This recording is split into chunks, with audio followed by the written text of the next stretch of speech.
بسم اللہ الرحمن الرحیم نحمدہ ونصلی ونسلم علی رسولہ الکریم اما بعد۔ چلو بھائی بچوں سن لو آج کے لیے خاص عمل۔ یہ بخاری شریف کی روایت ہے، جلد 1 میں صفحہ 310 پر ہے۔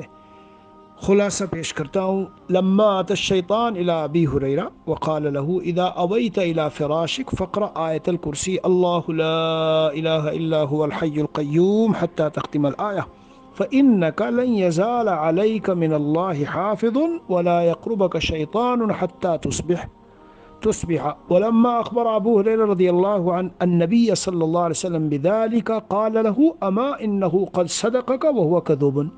مطلب یہ ہے شیطان نے خود بتایا کیا کہ اے ابو ہریرہ جب تو سونے کے لیے لیٹے تو آیت الکرسی یعنی اللہ لا الہ الا هو الحی القیوم اخیر تک پڑھ لیا کرو، تو اس کی برکت سے صبح تک اللہ کی طرف سے ایک حفاظت کرنے والا متعین رہے گا اور کوئی شیطان صبح تک تمہارے قریب بھی نہ ہوگا۔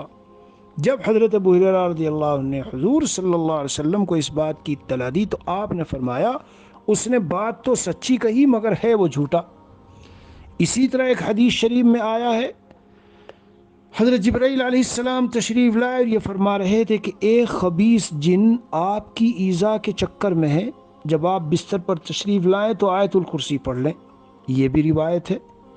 اسی طرح ایک روایت میں یہاں تک آیا کہ جس نے سوتے وقت آیت الکرسی پڑھی تو اس کی حفاظت کے لیے ایک فرشتہ مقرر ہو جاتا ہے اور صبح تک شیطان اس کے پاس نہیں آتا۔ تو شیطان کے وساوس، حملے، آسیب وغیرہ سب سے حفاظت ہے، لہذا یہ پڑھ لینا چاہیے۔ اور مزید کیا کیا پڑھنا کل بتاؤں گا۔ وصلی اللہ نبی الکریم وعلی آلہ واصحابہ اجمعین والحمد للہ رب العالمین۔